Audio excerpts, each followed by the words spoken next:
Hi everybody, Dacob here. Welcome back to the Fashion Bunker.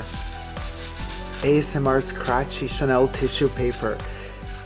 It has been brought to my attention that I still did not review Chanel Paris Venise. So thank you for bringing that to my attention. I actually have two videos on it. One is the unboxing, one is the first impressions. Check those out in the cart section up here, but or in the following the links in the description box down below. But let's do a review of Paris Venice. Now you've requested it.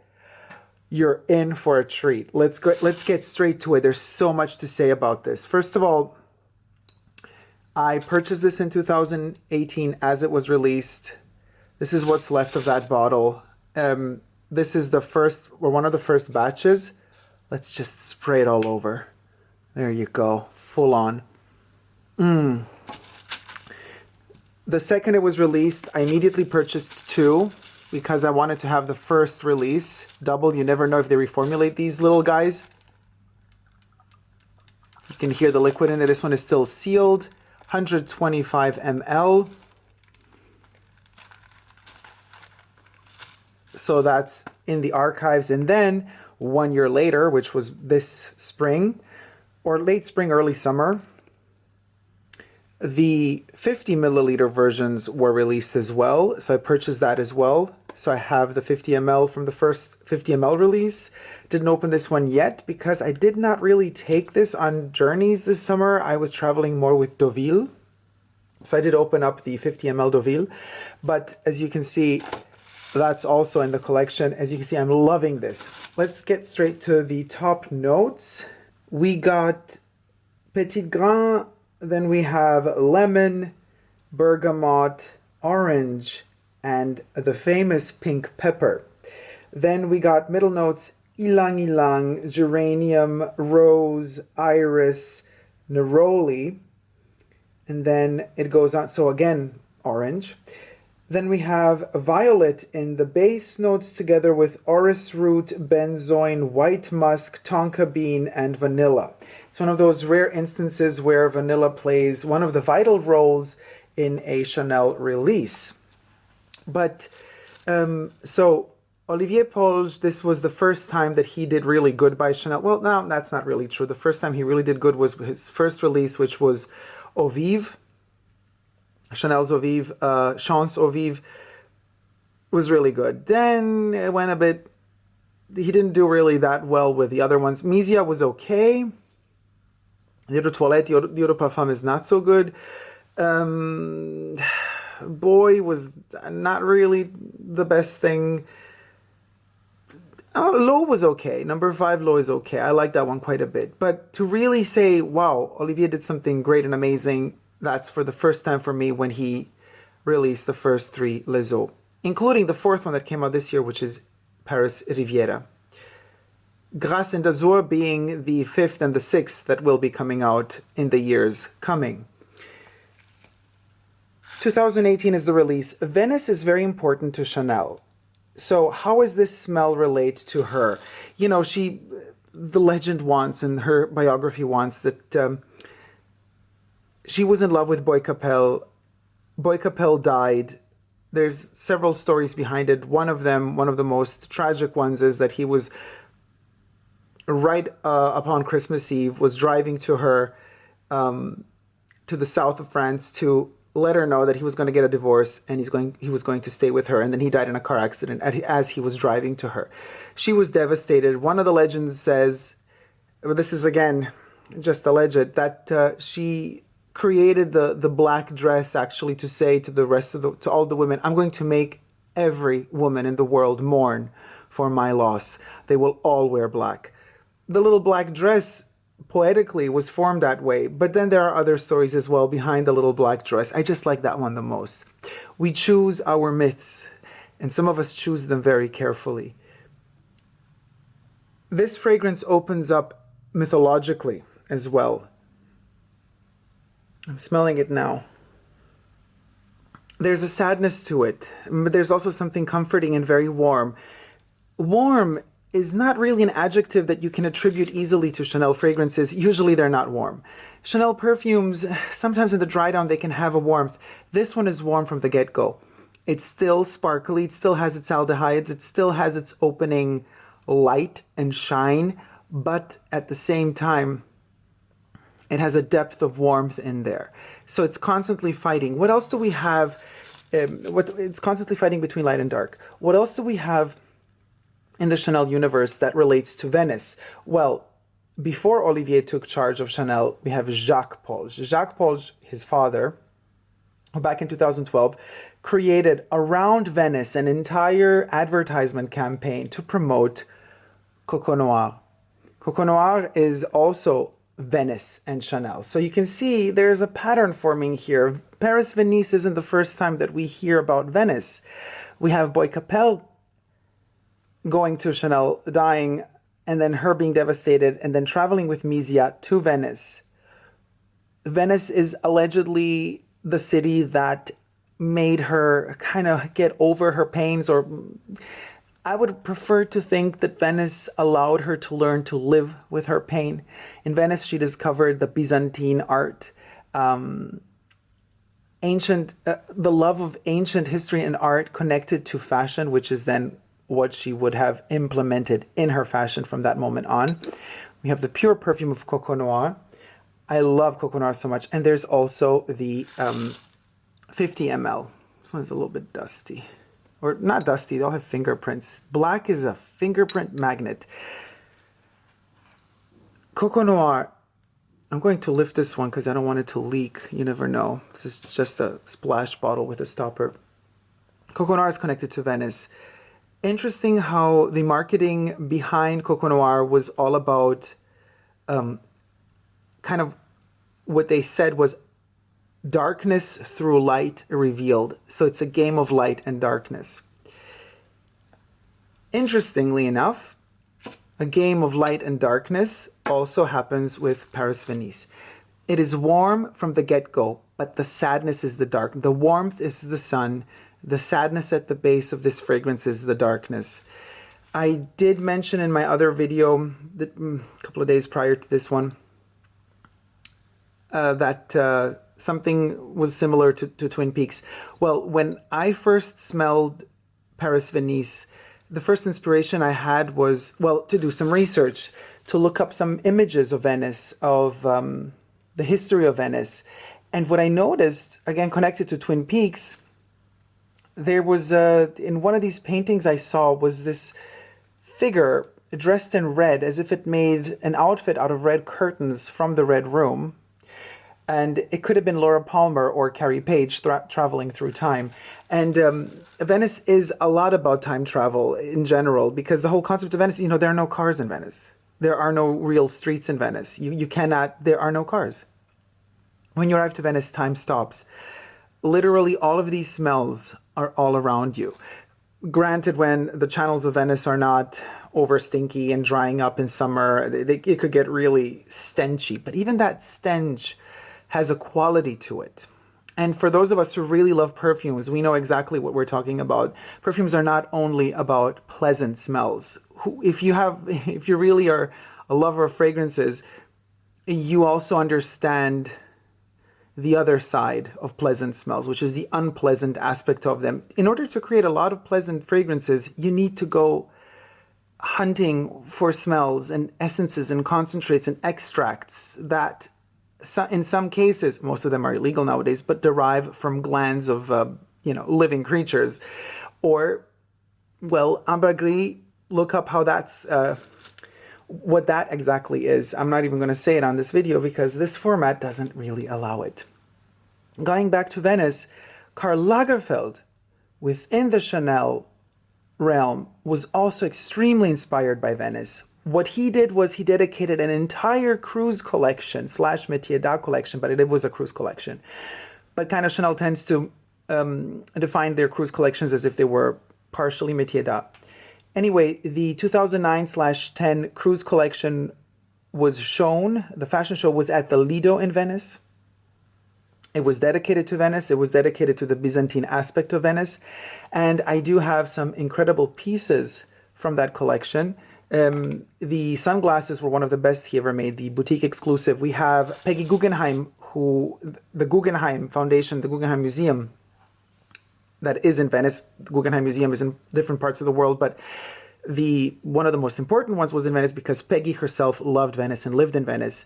And Edward Melcarth, an artist who made for Vampira the bat shades, made the butterfly shades and a copy of the bat shades also for Peggy Guggenheim, who loved them after she has seen them on Vampira.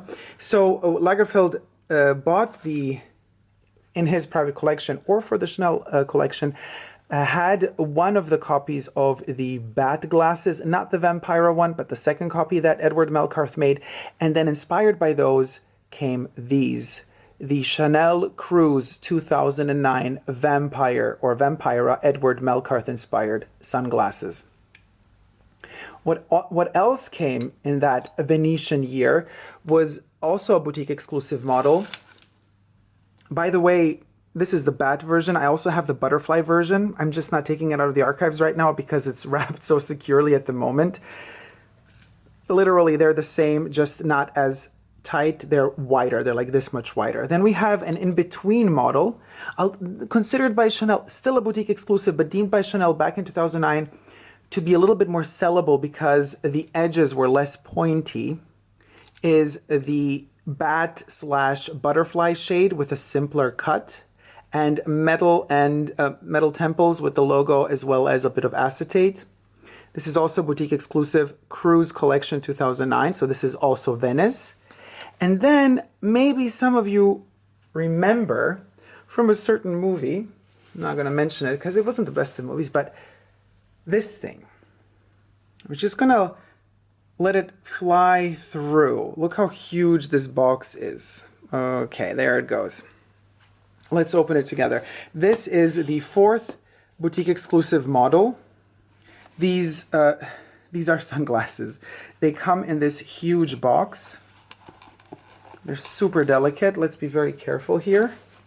This is all connected to Paris Venise, you guys. So if whoever is thinking this is not part of the perfume review, this is part of the perfume review. So, oh my gosh, let me be very cautious here. You can see the logo at the tip of this stick. Some of you already know what this is. For those of you who don't know, you're going to have a pleasant surprise. Oh my gosh, these are the Venetian Masquerade sunglasses from the from the Cruise Venice Collection 2009 on a stick. So revolutionary because, I mean, super simple. I love the fact that they're just so boring at the top here. But, and they have that kind of Venetian type of styling of logos on top, on tips of sticks and pointy objects. You literally, you know, it's a mask. You have to hold it in your hand while you're protecting your eyes. And what does this mean? This means that it's so unpractical. You cannot use sunglasses. You cannot use your hands while you're wearing sunglasses. I love it. It's so decadent to a degree where luxury really cannot go more decadent than this, unless you needed both hands to hold an object, or then you have people that you pay to hold it for you. I mean, that's just decadence, pure decadence. So these were featured in a movie, also in a TV show, but very, very special, very limited piece. So that was also part of the Venetian inspiration that the brand Chanel went through, not just Coco Chanel herself through her pains and struggles and then refound love of the arts. For me personally, my connection to Venice and Chanel was back in 2016. I went to the Chanel boutique in Venice. I was in Venice and I found one of the loves of my life, which is this particular bag purchased in the Chanel boutique in Venice. It is the super rare mini, square mini in jersey. It's a square mini in jersey. You could check out in the card section up here. Click on there to see the unboxing and review of this bag. Leather on the inside, jersey on the outside. Classic Chanel jersey with light toned gold hardware. The pocket in the back. I mean, oh, this bag, particularly in autumn and winter, is so amazing because whenever you touch it, it's always warm. You know, leather in winter gets cold to the touch. You need to warm it up when you're outside. This one is always warm. Whenever you touch it, it's warm. It's just amazing. Even the chain here is out of jersey. So yes, you have a little bit of the metal that gets cold, but the jersey is warm. So you have that tingly, sparkly, like the aldehydes in the fragrance, Paris Venise, the sparkle in the opening notes. That's how you feel when you touch this chain. You feel the gold of the metal, no, you feel the cold of the metal, but at the same time you feel the warmth of the jersey. And so your skin has both sensations at the same time, and it creates a sensation of tingling, sparkling, just like aldehyde sparkle in Paris Venise. So as you can see, there's a lot going on when it comes to Chanel and Venice. So Paris Venise is just another chapter inside this very, very, very long novel that is being written about Chanel, Paris, and Venice. As the smell progresses on my hand, it becomes more creamy, more dense. In a way moist, but there's also dryness to it. Like all Chanel fragrances, there's dry aspects and there's wet aspects. Usually the dry notes are connected to a cold type of detachment. Number 19 being supreme in that respect or in that regard, as an example of cold detachment and just sophisticated, austere type of French, snobby in a good way in this case, elegance. Effortless chic, that's number 19. Venise is not 19. Venise has nothing to do with Chanel number 19. Venise is warm, but it is on the sea. Something bad can happen at any moment. A ship can sail in and it could deliver terrible news.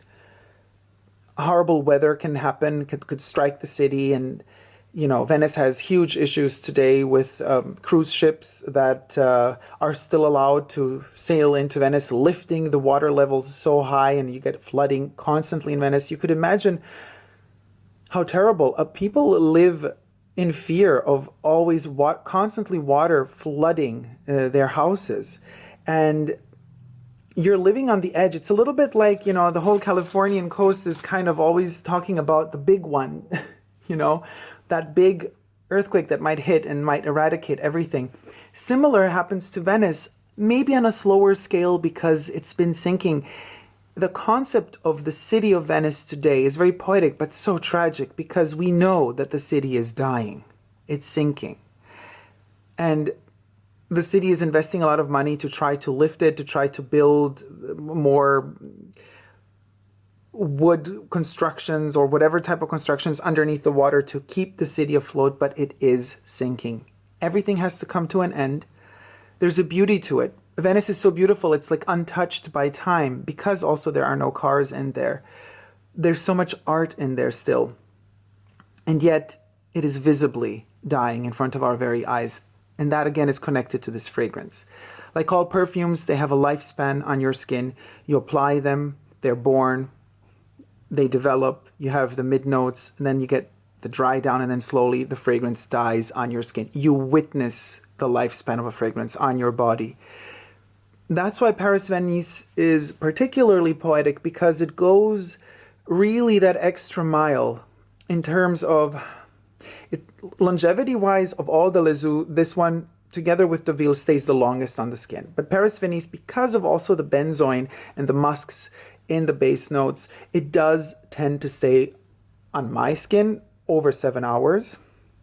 But I've heard other people say that it lives on their skin not more than 3. On me, it works in summer, winter. I've had now a year to test it. It works all year round, but I don't use it very often. I mean, I do, you see, I almost finished the bottle, but I don't use it as often as I would like to use it because of the sadness that it conveys. Because of that, because I have a personal connection to Venice as well. And so every time I wear it, I can't help myself. It just makes me sad. Of course, in the best of ways, it's you know, for every artist, sadness is a good thing. It inspires you. It inspires you to become more creative. It inspires you to question things. It inspires you to write. It inspires you to draw, to film, to paint, to communicate. And it's amazing, but sometimes it can get overpowering. It can get overpowering when, especially in today's day and age where, gosh, our society is going through a terrible phase. And oftentimes, I don't want this to sound too negative now, but There are moments when I myself feel like, okay, no matter what I say, I just won't be understood. No matter what I do, it just won't be perceived the right way. It just won't be understood. It won't be appreciated. So there's a lot of self-doubt. And smelling this fragrance, it's funny. From one point, it makes you feel like that it's okay. That self-doubt is part of the creative process. And it comforts you. It's a very comforting smell. But on the other hand, the smell also instigates an extreme awakening awareness of the fact that you will be misunderstood. You can't always please everybody.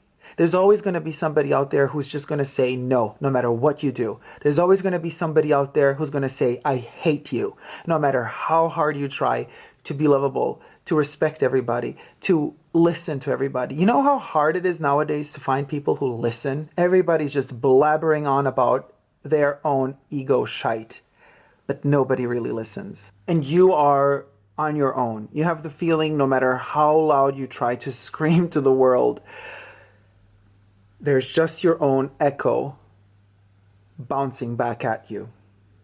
And that's how Paris Venise sometimes feels.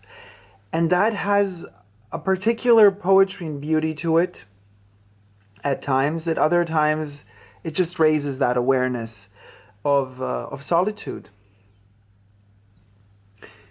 Chanel found a way to survive and strive within her solitude thanks to Venice, thanks to the art that she discovered in Venice, thanks to the way she bonded with Misia while she was in Venice. It was in her heart, and it took up a little part of the space in her heart that had died as Boy Capel had passed away. Coco allowed Venice to enter inside of her heart, occupy a little bit of that space that was damaged and was a void after Boy was gone. I'm smelling it now again. There's a sophistication to this fragrance, I can't tell you. The warmth in it is unlike any other warmth in other Chanel fragrances, perhaps maybe a little bit reminiscent of the Eau de Toilette of number 22. They are very different, but number 22, you know, has incense. Here we don't really have the incense. I mean, we do have orris root, which can be leathery, and we do have benzoin and musk. They're not incensey, but the tonka bean might, I know actually there's no incense in here. No matter how hard I try to kind of find some note in here, there might be a little bit incensey like the original 22 had, no. But the 22 that we have today, I'm not talking about the pure perfume, I'm talking about the Eau de Parfum. That one is not incensey, does have that vanilla tone to it, similar concept, and also with, you know, all the orange and the neroli is, or orange blossom is kind of the only fragrance that maybe has a reminiscence to this one. But still, Venice is its own creation. Interesting also to note that there's a whole body range line. I haven't purchased the actual body lotion or shower gel of Paris Venise, but I do have a sample here. These are like kind of the luxury samples that Chanel gives out. You have the body lotion sample here, then you got the hair and body shower gel, 7 ml, 7 ml, and then you get 1.5 or 1 milliliter, 1.5 ml Eau de Toilette spray. So this is kind of an interesting sample, very giving. Thank you, Chanel, for that. Let's put this one here. So you can imagine there's a whole world surrounding Paris Venise, and it's not just this fragrance. There's all of this happening on top of that. So you have to be always aware. Chanel is also a brand that has been around for so long, and the history of Coco herself is so complex and so full of myth.